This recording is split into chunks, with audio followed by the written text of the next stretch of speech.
How y'all doing today? Everybody doing all right? My name is James Lord. I grew up in southeast corner of Oklahoma, in Broken Bow, Golden, Glover, out there in the country. Started trapping when I was 12. My first animal, I always like to tell this story, was caught in a 1.5 long spring Victor with my mama's clothes hanger tied to a tree. I saw where something, me and my little friend, we were walking along the river. Of course, we were trespassing, of course, back then. You just kind of went wherever you wanted. But anyway, I was walking along the Glover River, and I saw a place where something was crawling out of the water. Didn't know what it was. Didn't know how to read sign back then. Didn't nobody teach you anything. Everybody was quiet. You'd go to a little place where they were selling fur, and you'd ask a guy where they caught that or how they caught that, and they just tell you whatever. They just lie to you. I'll just be honest. But anyway, I set a trap there and come back the next day, and there's a 72-pound beaver swimming around with this little 1.5 on his foot. That was the first animal I ever caught, and I was hooked. Caught a lot of beaver over the years, a few in that range, but I still like to think in the back of my mind that was the biggest beaver I ever caught. Trapped all through high school. It's kind of a little funny side story real quick. Kelly Kemp, this gentleman right here in his plaid shirt, we went to high school together, and we used to sit and talk about trapping and deer hunting and all kinds of stuff when we were in class. And he's like, "Hey, how you doing?" Kelly Kemp. I'm like, "Oh, hey, how you doing?" But anyway, I hadn't seen him since high school, since we graduated. But anyway, I trapped through high school. Fur market dropped off around 83, 84. You couldn't hardly sell anything anymore, but I still did it. Went to college for a few years. Got back into it about 96. You still couldn't sell anything, but got to deer hunting, and I'd see gray fox and coyotes running through the woods, and I'd got to looking at more for sign for trapping than I was for deer hunting. Anyway, so I got back into trapping, and I've been trapping ever since. Been doing trapping professionally and I say professionally, getting paid to trap for probably the last 10 years or so.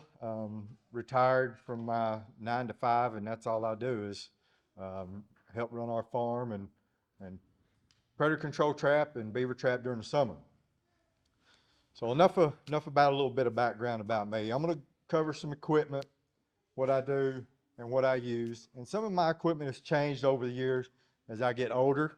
My back hurts more, my knees hurt more, so I started graduating to easier equipment when I was 30. I wish I'd have used some of this stuff when I was 35. It probably would have saved my back a little more than now. So some of you younger guys that, I don't need that drill, better get you a drill. I'm gonna tell you, it'll save you some time in your back and all that stuff. But anyway, I'll cover my equipment, and then go into I'll ask questions if anybody's got any questions about equipment. Then I'll go into set making, talk about some predator control work. Mostly I'll cover cows, but I'll cover some bobcats too. And if anybody has any question, feel free to ask me about anything.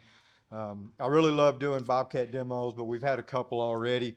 So I'll cover a little bit about that. But on a side note on bobcats, I raised Canadian lynx for 11 years in as natural environment as just about as you could get.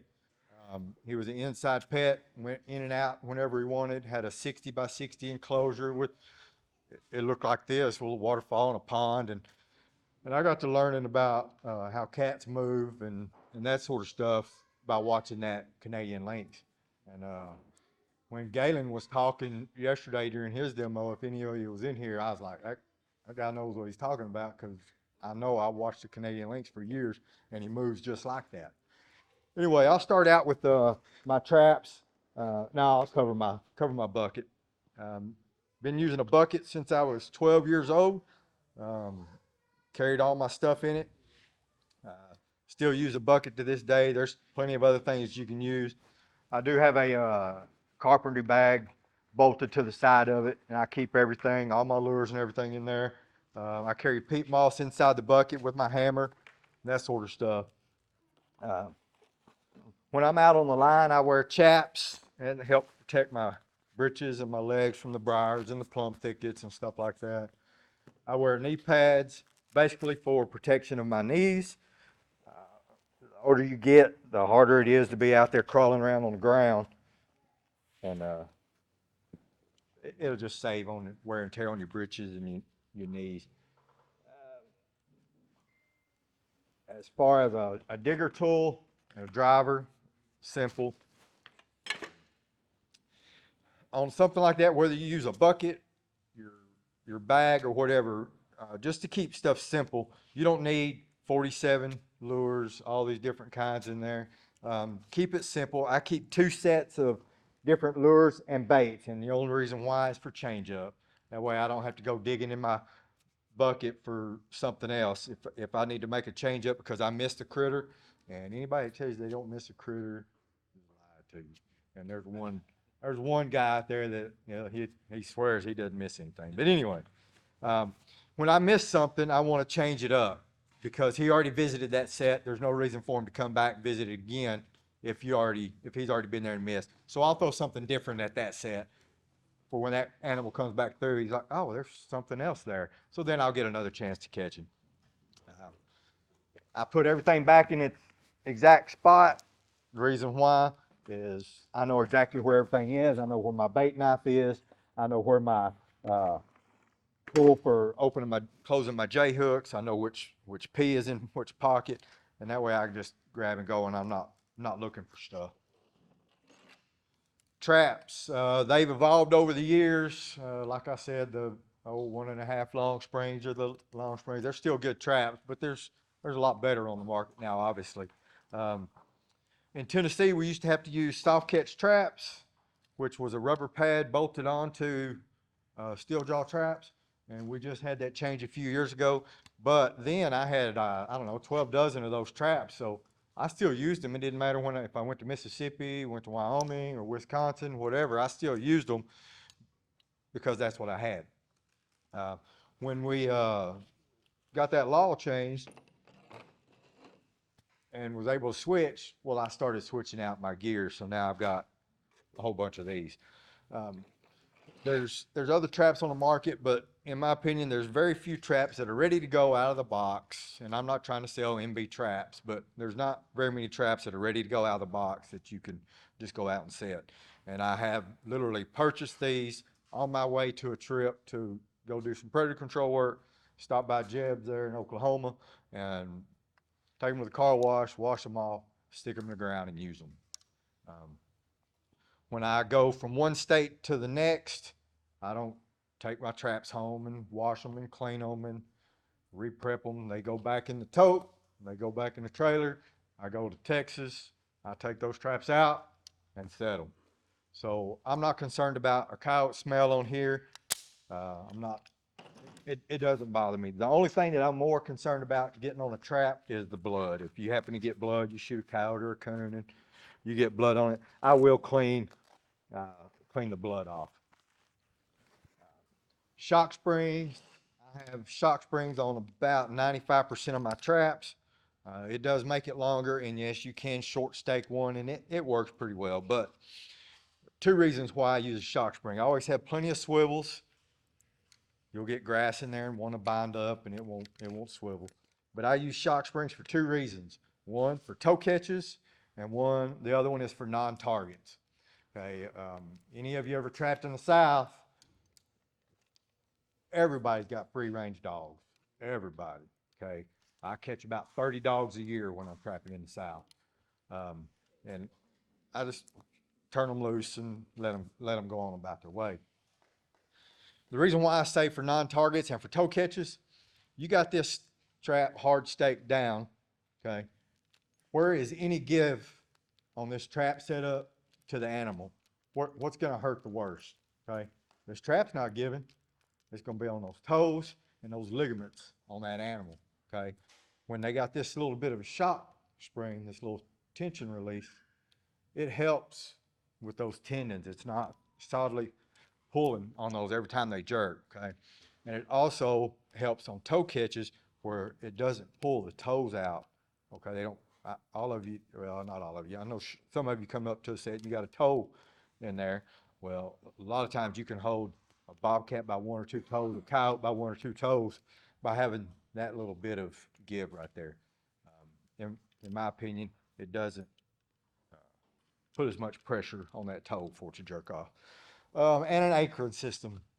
There's tons of anchoring systems out there, and I've used drags occasionally. I tie off cable extensions. I've used, what's the little washer type? I can't even think of them. Pogos, I've used those. I've used the regular Berkshires. But now what I use is a bullet stake, and I use that in every part of the country I go to now. And what it is, I guess it's called a super stake or whatever, but to me, I've called them bullet stakes forever. And that's what I use to anchor. Next thing here I'm gonna chat about is a catch pole. If you don't have a catch pole, I'd recommend you getting one, carrying it on the line with you. In Alabama, where I trap there, it's mandatory. If you trap in Alabama, you have to have one available to help release stuff. It works putting down cats. It saves getting bit. If you catch a dog, you can make sure you put that on him, make sure he doesn't bite you. Most dogs in general, they're not gonna bite you because they're a mean dog. They're just hurt, scared, and they don't know that you're not gonna hurt them worse. Next thing, I started using this a couple years ago. This is a death ray or a choke pole, and the reason I bought it is I had some folks, hey, what do you do with all your skulls? I'm like, well, they go in the pile with the carcass. Don't you save them? I said, no. And I always put everything down with a 22 bullet. But with this, you can put them down with this. You can put a coyote down with this. You just keep cranking it down, and you can put a coyote down with it. And it kind of surprised me. So then you can save your skulls, and you can get a couple extra dollars in your skull. Mike also has another tool that's very similar. He's got some in there. They look like this, and it's the same process. I don't have one. Well, I just bought one, but I haven't used it. But, drills. This is one thing that I thought I would never use. I saw people using drills. Most of the time, it's not that hard to waller out a hole with a little dirt auger or use a piece of rebar stake. I still do that some too. Reason why I'd never used one is in the South, I'm not, and I'll discuss some of this, I'm not a real big bait guy for the most part, because in the South, there's plenty of food. There's no struggle for them to find food. When I trap out west, what I consider the west, anything west of Oklahoma City, I trap from Woodward all the way up into Kansas, past Coldwater. That ground's a little harder when it gets cold, frozen. That rebar doesn't do a good enough job, and I want to use bait when it gets that cold because the animals need something to eat to stay warm because they're moving constantly, so they've got to eat a lot. So this helps me dig a hole through that hard frozen ground, get deeper down in there. Don't think a coyote isn't deft enough if you got a hole 4 or 5 inches where he can just come up here, his little old claws about 3 seconds, and that bait is out of that hole, and he can eat it over here, and you may not even know that he was there. So I'll use that to get the holes a little deeper. Now, a few years ago, I started carrying another drill with me because some places, when there's no moisture in the ground, like it was 2 years ago in Kansas, like they went almost the whole summer without any rain, and it was so dry. I ruined so many drivers trying to get that in there, and I'm just sitting there constantly with my hammer. I'm like, I'm a little fella. I can't keep pounding like this. So I went to the hardware store to find if I could find another little drill, and I did, a drill bit. And this little thing right here, this is just for wood, but it'll go through little rocks and gravel and sand. And I use this as a pilot hole for my cable stake. Okay. Even when it's not that hard, I can take this, drill a hole, about 3 whacks now with that, and I'm in the ground instead of sitting there pounding and pounding and pounding. So that's just another little tool now that I use. I trap off of a side-by-side. Everything's got its place on there. Don't think it doesn't look like a thrown together mess, but I know where everything is and where to get it. Equipment, I think that's it. Anybody got any questions about equipment so far before I move on to anything else? This? I put it, they don't come with that, do they? This is just a, you can buy them at the hardware store. It's a handle like on a pull start mower. Okay. Yeah. No, and you don't have to have one like this. These are expensive. I used to make them out of PVC. You can see them. They're like 25 bucks. I use that for years. That works great.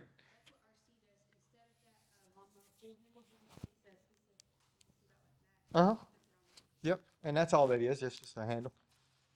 And I used the PVC one for, I don't know, 10 years. And I used to sell them. They work just as good. I just got something that would, it's got the quick release, just a little easier. Yeah, they're a little stiffer. Yeah. Mm-hmm. Yeah. I ain't never caught a mountain lion. That's on my bucket list. I don't know if I've been close, what I consider close, but I haven't been lucky enough to catch one yet. But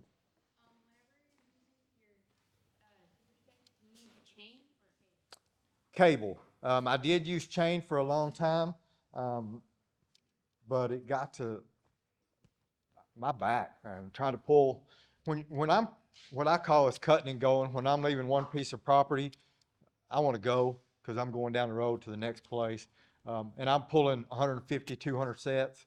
I can't I can't do that all day pulling them. So I will literally cut the cable, leave the stake in the ground, and go. It does cost me some money, but my back and my time is worth some money to me. Um, but I did. I've got a puller, a real nice one that I used to use and pull. And you can use this to go down beside your cable stake, run it down beside there, and it'll help. But some of that hard red clay or that hard shell rock, it's kind of difficult to go through. So I'll just cut them and go.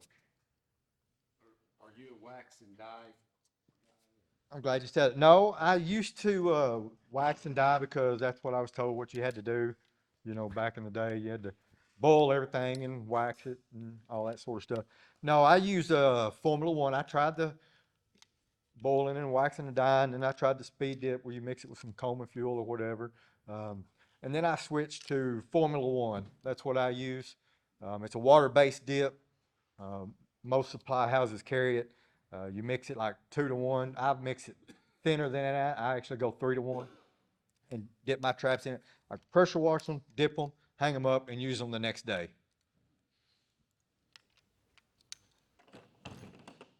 I do carry a bucket of it ready to go with me when I go places because everybody knows a raccoon will shine a trap up, and coyote doesn't care if the trap's shiny, but the rust and the salt in that soil from anywhere from Woodward, anywhere around the Salt Fork or whatever, it'll destroy a trap. So I try to keep them in working order. All right. Any other questions on equipment?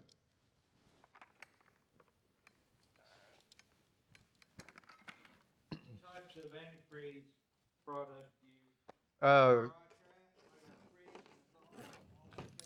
yep.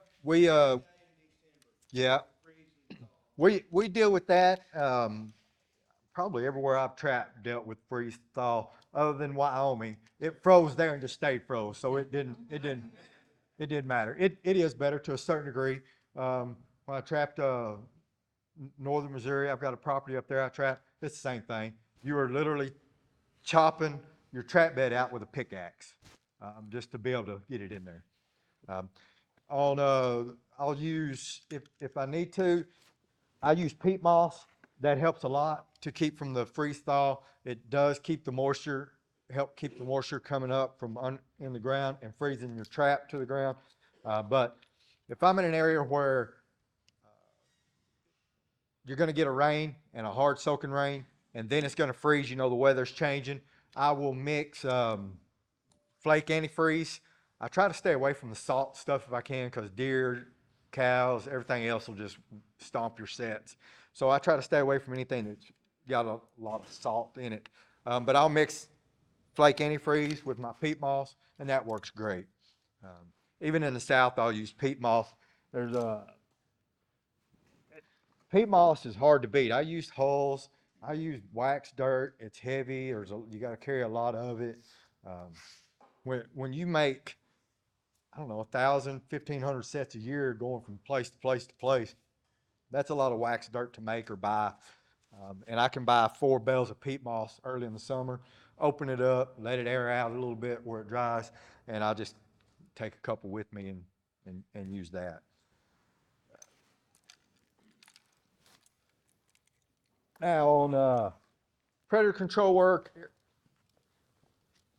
keep it simple. Like I was saying, I know where all my stuff is. I don't carry a whole lot of what I consider extra gadgets. That may be extreme to some, but that helps in the long run.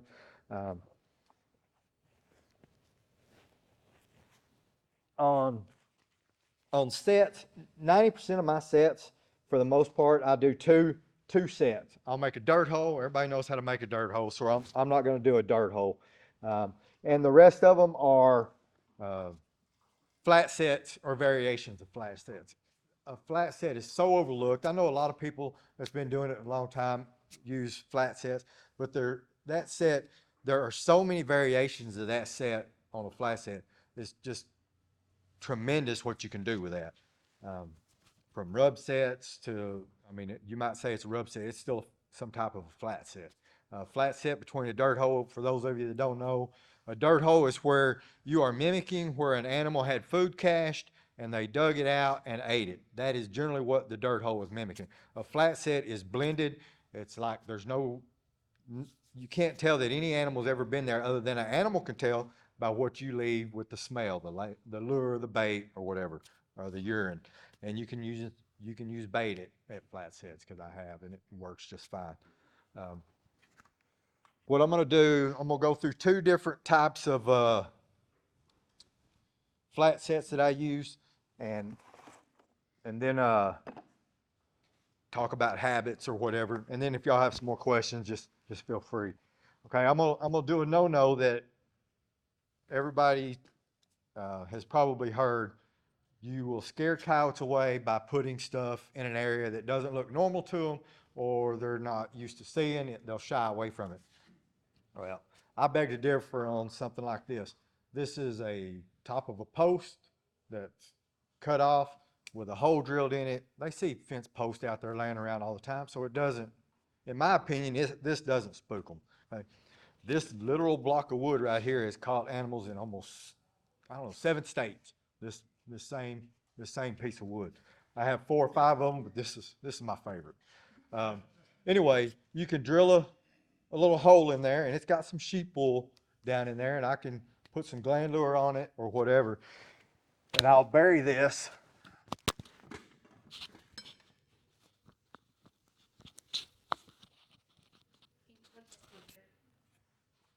Maybe that camera can still hear me. If I clip it to my shirt, this little quick thing, usually my beard will scrape it, and when you listen to it back, you'll just hear that. Anyway, I'll dig a little spot for this, and I'll pack it back down. And this right here, you need to blend this back in, because that fresh dirt is it's not gonna look natural. So I'll blend it back in. And I want this sturdy, because a lot of times a coyote will come up and rub his head, and I try not to get them to rub on it. That's not the purpose of that as a rub set, because that's down low. If they do rub on it, you're gonna catch them by the shoulder and that sort of stuff. So I try to stay away from stinky, skunky lures. When I use this set, I'll usually just try to do a gland lure, okay? Same with a bone, and I'll talk about bones in two different ways. Mike talked about some bones in his demo yesterday, but I'll discuss that in a minute. Now, when I'm putting a trap at this location, and I'll turn this away where everybody can see, there's 2, well, you can put it wherever you want. There's 2 locations where I'm going to put this trap. I'm not putting it right here in the dead center. You can catch animals there. I have. The reason why I don't is when an animal is walking up to this set, most of the time he's going to smell it, and they never come square in. Most of the time they don't. They'll come from the downwind side for the most part, but they're going to come in at an angle, and their paw's not going to be right there. Okay, when that couch comes walking up, cat, whatever, when he comes walking up, he's going to start from this side, and I want him to smell it and then piss on it. Right? So he's going to walk this way, and when he steps to turn and piss, he's going to step over that trap, in my opinion. You'll still catch him, but he's going to step over that to piss. So if They're doing the skillet toss. Anybody signed up? Any women signed up for the skillet toss? We're fixing to go out. no, you're good. You're good. Y'all just pretend it's your husband's head when y'all throwing it. My name is Shannon, and I identify as a female today.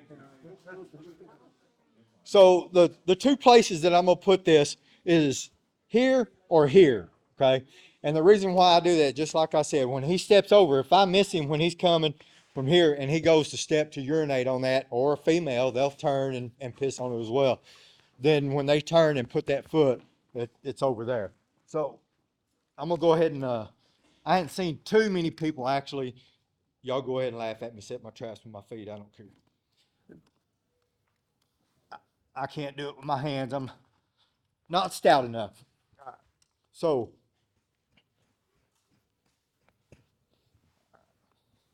okay, all this is staked. I'll do it straight in the bed. Okay. Peat moss goes underneath, help protect the moisture from coming up and freezing to the bottom of your trap. I turn this facing where it's facing the object. Okay.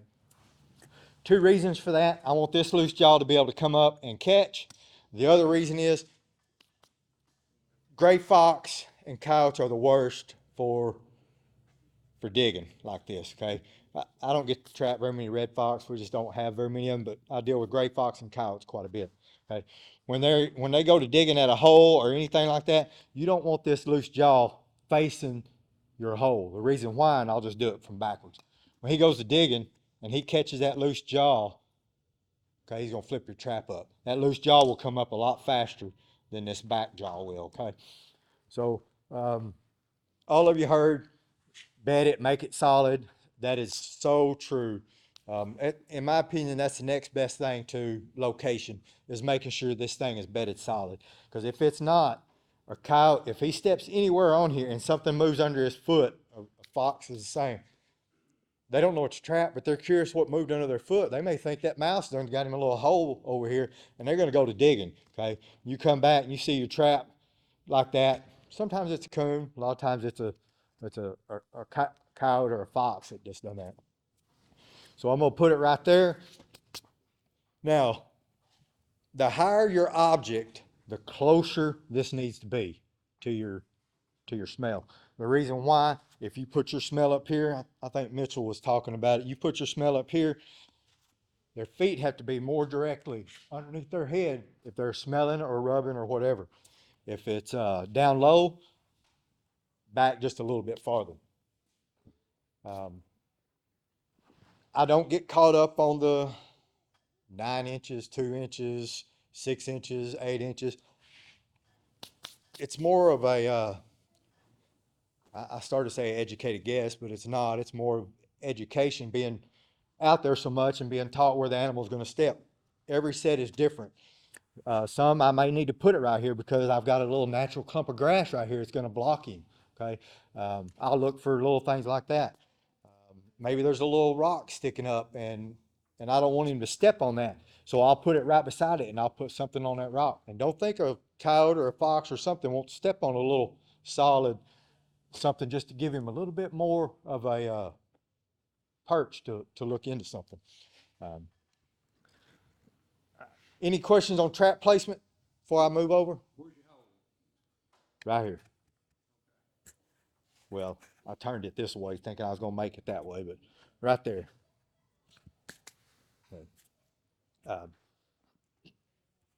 And you can put urine on that, whatever. Bait, and I'll cover the bait and lure and stuff like that. And I was chatting with him out there a little bit ago, and I mentioned I'm not a big bait guy. the reason why when I first started trapping, before I started going Western Oklahoma, Kansas, that sort of stuff, Texas. In the South, I was doing high fence jobs or turkey places or stuff like that. There's no shortage of food in the South for these predators. There's so many deer that get skint and the loins taken out and they're thrown over a ditch or over a bridge. Um, Gut shot deer. There's rabbits that out moving around, birds out moving around every day. So there's no shortage of food. So I don't use bait. There's three things on any predator's mind during the winter. Okay, it's mating, sex, fighting, keeping his territory free from other animals coming into it, and food. And that's in that order. Okay, depending on what part of the month you might be in. So a gland lure takes care of two of those three things that's on a predator's mind. Right? It takes care of the coyote might be coming into his area. What's this smell? Is this another female that I might be interested in? So that takes care of protecting his area and the female that he might be chasing, or she might be smelling, being curious as well. And food is the third thing on their mind. Unless they have not gone to eat for a few days, they're not worried about it. It's sort of like a deer when they're in rut. Okay, they're not worried about food as much as they are about the other things. So I'm not a big bait guy until I come out to the western part of the state where, like I said, there's not as much free food for them to just eat. There's not many possums for them to catch and eat, and that's a little quick, like squirrel. Bobcats, one of their big things that they eat during September and October is baby possums. There was a study done, I think it was by Mississippi State, and they took the contents of bobcats during that time period, and 90% of it was possums, rodents. From about November 15th, almost through the whole rest of the year, it was fowl, okay, which is some type of bird, whether it be ducks, turkeys, songbirds, yardbird chickens, or whatever. It was fowl. So that, if you know what the animal's eating, that will help. I think you might mention that. If you know what the animal is eating, that really helps you focus on where to set your sets. And that, I'll get on bobcats for a second. If you know there's a flock of turkeys somewhere that you know where they roost, a bobcat knows where they roost too. He's going to be over there. So that would be a good location for that. Any questions on that real quick before I squirrel back to where I was at? Yeah. All right. The next type of set that I'll use as a flat set is a bone. Okay. This will work in so many different variations. That's automatic food to a canine. It's curiosity. Hey, that wasn't there. Did another coyote drop it? Whatever. And you can use this. It's so versatile to use for so many different ways. And I will set my trap up different to this depending on what kind of lure or bait that I use. Okay. If I'm using a lure, a gland lure or urine where I want them to mimic coming up and smelling it and peeing on it, my trap is in the same placement I was doing with this. Okay. Now, let y'all in on a little secret. There's a few of us that I've talked to, and including the guy that makes the bait. He's like, I didn't know anybody else was doing that. I said, yeah, I started doing it a couple of years ago. He said, it works great, don't I? Yeah.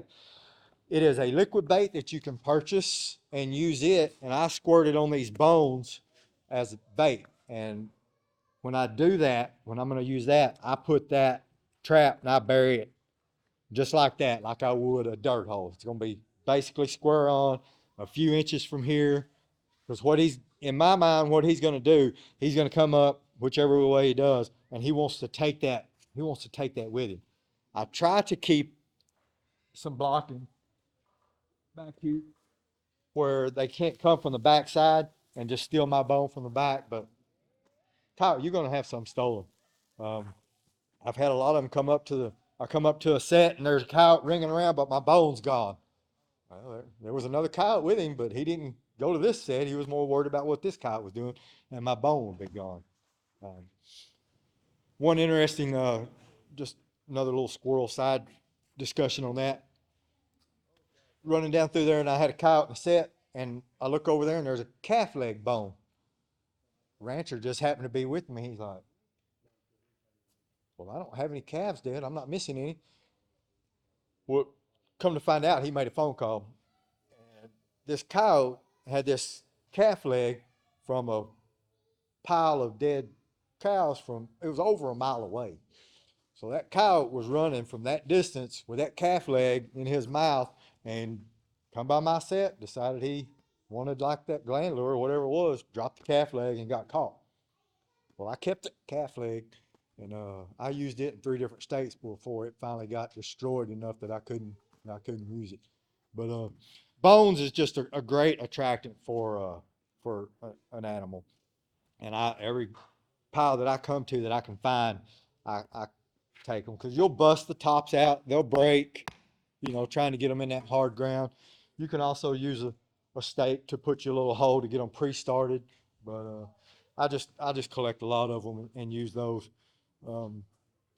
Any questions about attractants, bones, lures, anything like that?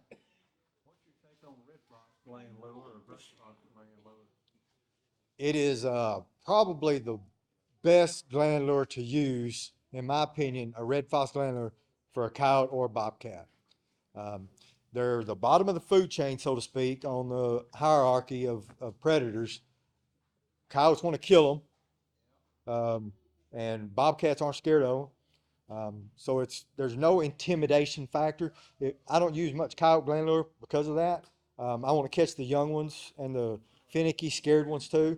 And a red fox gland lure will catch those because they're not scared of that red fox. You catch a coyote or use a coyote gland lure, you're liable to spook, in my opinion. You might spook away some of those more timid coyotes using a coyote gland lure. Whether it does, I don't know. It's in here, it makes me think that. And that is a huge thing when you're out there trapping. If you have questions and concerns about what you're doing, you're not too sure or whatever, mentally, you're not going to do everything, in my opinion. Mentally, you're not going to do everything perfectly right. You may not bed the trap right because you're already thinking, well, I probably ain't going to catch nothing here, but I'm going to go ahead and set it because they're not catching anything in the truck. All of you heard that. Traps ain't catching nothing in the truck. So, but if there's something that you believe in, whether it's true or not, and it's helping you catch stuff and you believe that, keep believing it. Don't let anybody tell you different. I mean, if you're not confident in what you're doing, you won't be as successful about it. So that's why I use red fox gland lure. And 90% of your lure makers make a decent red fox gland lure.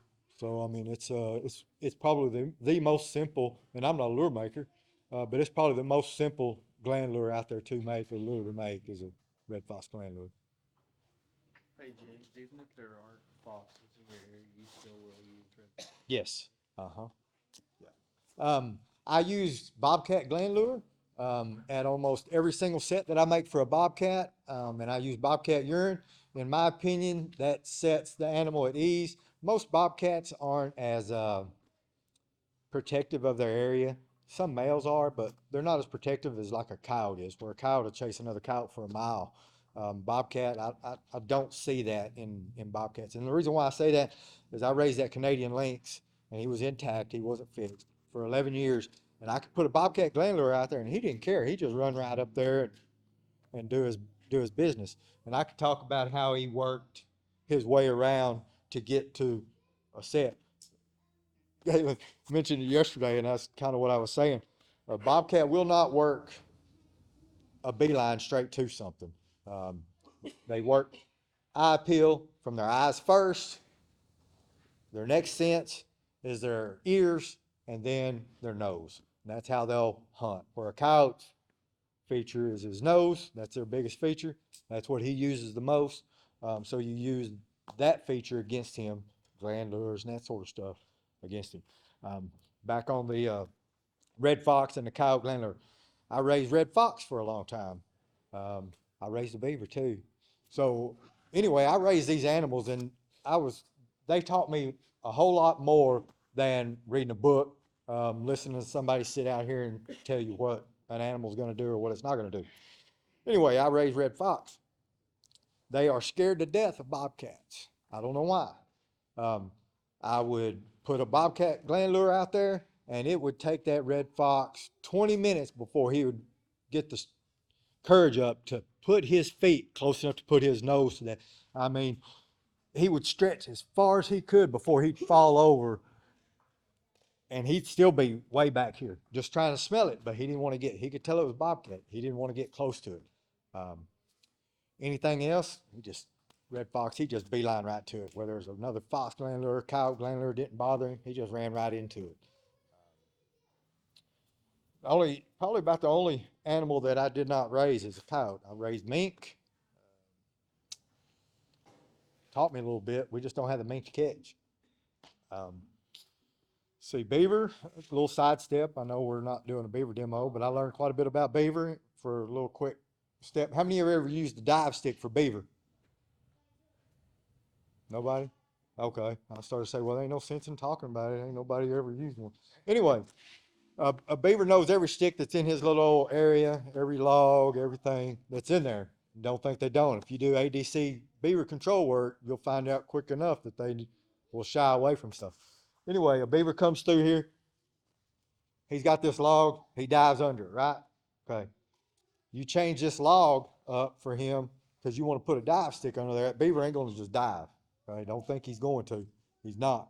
He's going to keep swimming around here because yesterday he swam through here and that wasn't there. What he's going to do, he's going to swim up to it and he's going to bump it with his nose and his head. Right? If that thing moves, he's just going to push it and go out of the way. So fasten it down, tie it down, whatever. If it's stable, he's going to dive and go under. The next time when he comes through here, guess what? He don't bump it. He just dives under. You can move it. Guess what he's going to do? He's going to dive under because that's what he had to do. And I tested that 50 times in different spots on a beaver, and he does it every time. He bumps it and then dives under, and then he doesn't bump it no more. Anyway, get off of the beaver. That was just something I thought about when I was telling you all these animals I raised. On your flat sets, you always set that close. I will set 6 to 8 inches, 10 inches, depending, like I said, if there's a natural clump of grass that I know that I'm going to use as foot guiding. I don't use the little pebbles and the sticks and the stuff like that. Any animal, and you can watch your dog, and it doesn't matter if he's a Saint Bernard or a Chihuahua to a bobcat to a mountain lion, when they smell something, their feet and their nose in general is right there. And that's where I want him. Yeah, I can catch him out here. I've caught them on a set that didn't have any lure or smell on it 10 foot away. Just a blind set where I got an idea that coyote's going to circle and get an idea of where he's going to look at. I've caught cat, gray fox, and coyotes in that set. There ain't a drop of lure or nothing out there. And I got that from Slim Peterson, the stall out set.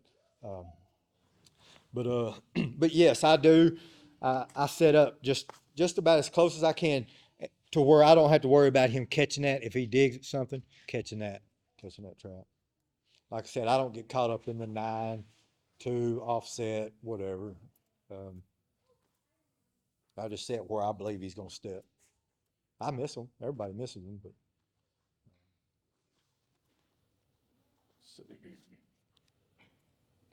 We got about 15 more minutes.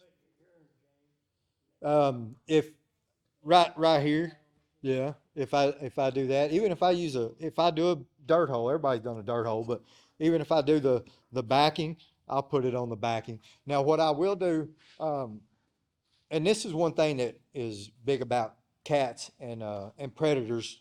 If I was talking about that nose smelling thing, one thing that a coyote can do that a cat can't do is a coyote's got a little bit longer neck, a little bit longer nose. He can sit right here and he can smell all your smells really without picking that foot up and moving. Where a cat, if you separate that about 6 to 7 inches, biologists, I was talking to them in Georgia one time. We had a little thing, wildlife thing, and there were some biologists there, and they did studies on all this. And he said, "No, I have to disagree with you.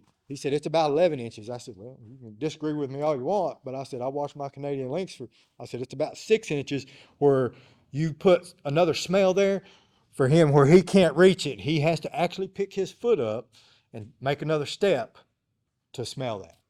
Where a coyote, you need to, in my opinion, you need to be a little bit further away. So I may squirt urine way over here, that I want him, if I don't catch him on the approach when he's smelling the lure and he wants to smell that pee or piss on it, he's gonna have to stand up, pick his feet up, move, and it gives me another chance to catch him. I do use coyote pee, not as much as red fox. Most of it is red fox or bobcat. Eye appeal. We want to go over eye appeal for a little bit. For a coyote or a red fox, less is better. For a bobcat, in my opinion, is more is better. Anything that you can keep that cat's attention, the better. They have a huge curiosity. Bobcats do. If you just got a simple dirt hole, and I've caught them on simple dirt hole with just gland lure and a shot of urine. But if I'm specifically targeting a bobcat, I want at least 3 smells, and I want them about 6 inches apart. So all of you heard the little triple dirt hole type set where you just wobble a little hole in there and put a lure. I want those about 6 inches apart. If I can't get him, you can make an approach to where he's going to come in there. But if I can't get him step, I want smells about 6 inches apart, so he has to pick his feet up. Eye appeal, I got away from hanging any type of feathers. I don't do any of that. I will use feathers at a set, just for a few feathers for eye appeal. Quick story on the reason why I stopped using feathers hanging or a wing or something like that. I mentioned this in the South. When I trap in the South, we don't get much snow. There's not much sand.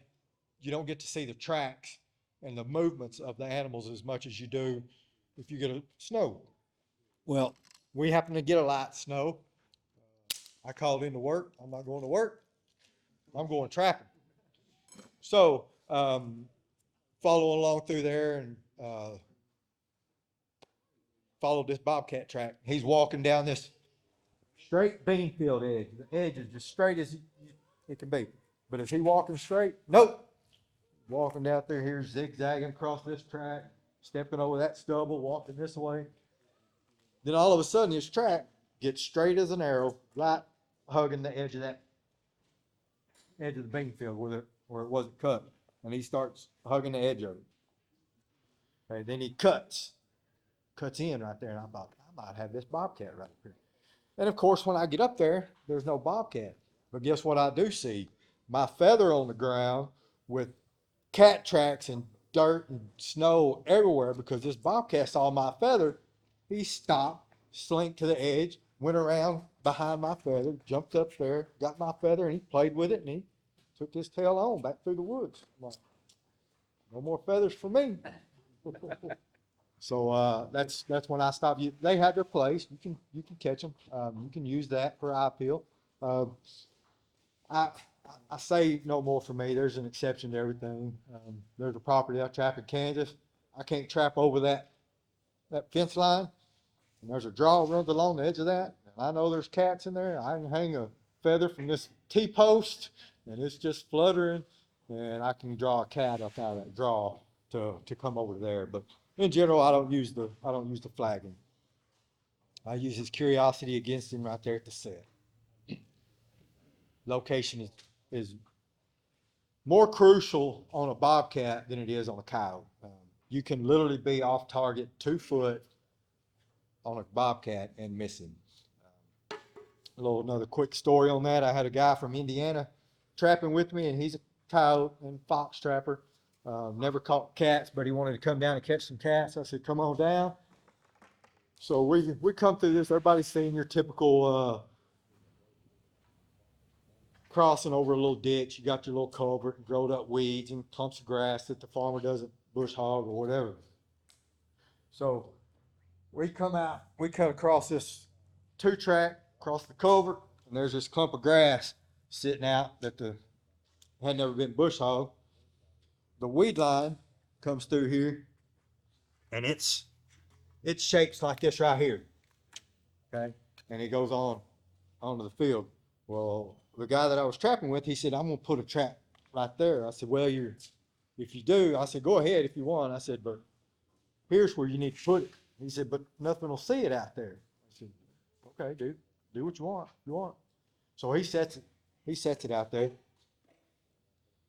This is what we see the next day. A bobcat came through here. You can see where it scratched and peed right here behind this clump of grass. It smelled his stuff. It stayed tight against the cover. He mentioned that yesterday. They love being tight against the corner. So what I always tell people when they come trapping with me for instructions or whatever, visual. Where can you set this trap where that animal will see it anywhere he goes through here? And he talked about where would you put a trap when you were setting this up. Okay? That cat's gonna zigzag through here, but where's he gonna stop? It ain't there now, but yesterday, this beaver stump was sitting right here in this hole. This clump of grass wasn't there. Okay? In my opinion, on this whole setup, I would have set right here behind that stump with all of this. The reason why, that is the perfect hiding spot and ambush spot for that bobcat when he comes up here to squat down and watch what he was looking at, whether he saw a bird, your feathers, whatever. He's going to stop and watch that from a spot that he can hide. He mentioned the bobcat's going to stop 3 times before he gets to his location. I'm going to differ with him. I'm going to say about 5.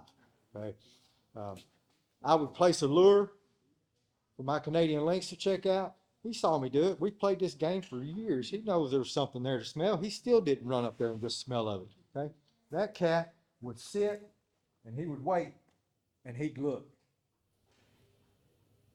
What he's doing in his brain, he's already pinpointing where he's going, where he's going to stop, and where he can look from the best vantage point to that next spot.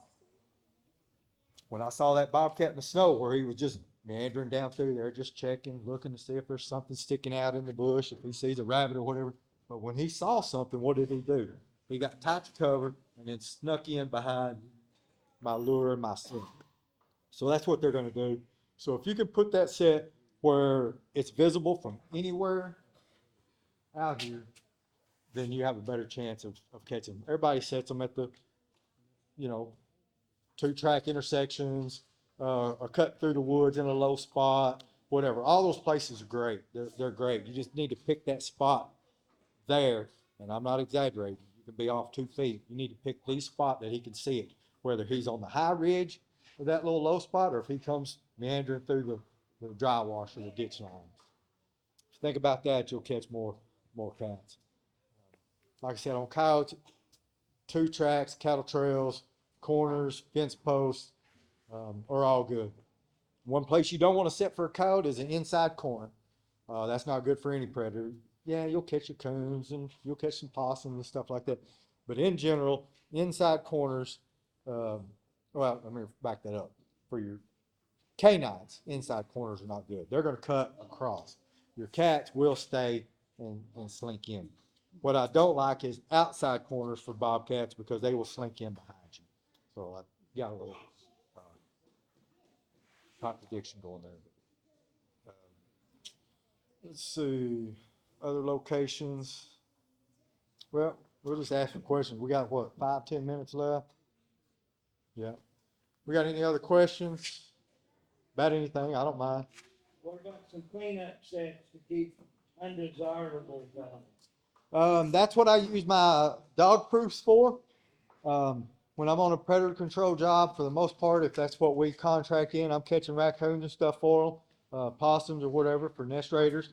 I'll have DP set all over the place. That's the best way to go now. It's the easiest way to go. Is it the best way? I don't know. Dog proofs have their place. They're great to get kids involved because they're easy to set. You can catch just about anything in them. I've caught gray fox and red fox in dog proofs. So are they dog proofs? And I use the push-pull trigger. So if you use the pull trigger, yeah, it's a dog proof. But I use the push-pull because I want to catch everything that sticks its paw in there for egg eaters. But What are you using for bait in those? It depends on what time of the year. Okay, if we'll just say in January, I don't use anything sweet during January because there's nothing sweet out there for a raccoon to eat. Okay, so they're not, something sweet just doesn't, in my opinion, doesn't entice them. So right now, you can use your sweet foods. Heck, you can use cereal. Anything that's sweet smelling, fruity smelling, you can use during, I'll use a lot of cotton balls with glandular on it inside of DP. That works just fine. For the most part, this is my bait that I'll use for DPs. Floating catfish food mixed with drained jack mackerel. 1 can of jack mackerel to 1 gallon of floating catfish food, drain that off, stir that up. That floating catfish food has that oil in it, that fish oil in it, and it doesn't absorb your dews and your moisture as easy, and so it doesn't freeze solid. Now, if you get a rain, of course, you got to dump it out and redo that. But later in the year, when you start getting more green shoots where they'll eat different things, I'll go back to more of your sweet smelling stuff in the spring and early summer. I've caught them on, what's probably the strangest thing I've caught? Marshmallows. Yeah, you can catch them on marshmallows. They work all right. For kids that just want to go out there, go in the kitchen, go in the refrigerator, grab you a pack of hot dogs, chop you up some hot dogs and put it under there. That works. I like giving youngsters little ideas like that because a lot of them, they can't afford to go out there and buy that $10 jar of bait or whatever. They want stuff that's cheap and easy to use. We use the empty peanut butter jar. Yep. And it still has the peanut butter around it. We fill it full of cat food and Yep. marshmallow fluff, and we mix all that together. And it's sticky, so it sticks in the bottom of the dog proof. Yep. So they have to pull the dongle, and it's cheap and it'll last forever. Yes. Yep. And we catch them year round on that. I've used cat food plenty of times. Yep. I just didn't think that was a strange. I think quite a few people use cat food, but Marshmallow fluff and peanut butter. yeah. Any other questions? Okay, so you said that wood post top is not gonna scare coyotes off there, I don't believe it is. okay? I've caught them in too many states. But the Now, I don't put something that's big and, that's gonna be, 2 foot tall or anything like that. I just use the very 6-8 inches. I don't want something big and bulky, Okay. But the ranch I'm trapping on has steel corner posts, so is that still gonna not scare them off? I wouldn't think so. No, I wouldn't think so. Not if it's low to the ground. You want something big, if you use something big, I think that could spook some coyotes. You're still gonna catch them young. We all call them the young dumplings, but well, we all are. We want to catch them all. Oh, I didn't even mention a burnt stick. Any of you ever read the old books, the old burnt campfire set or whatever? I take little wooden stakes like this and I'll burn the ends of them off, and I can drive those in the ground, leave about that much sticking out at an angle. Use that as a urine post, or you can put glandular on it. I've even smeared bait on the end of it. Use those as well.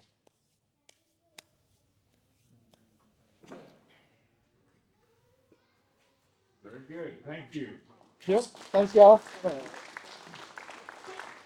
I need some kids up here.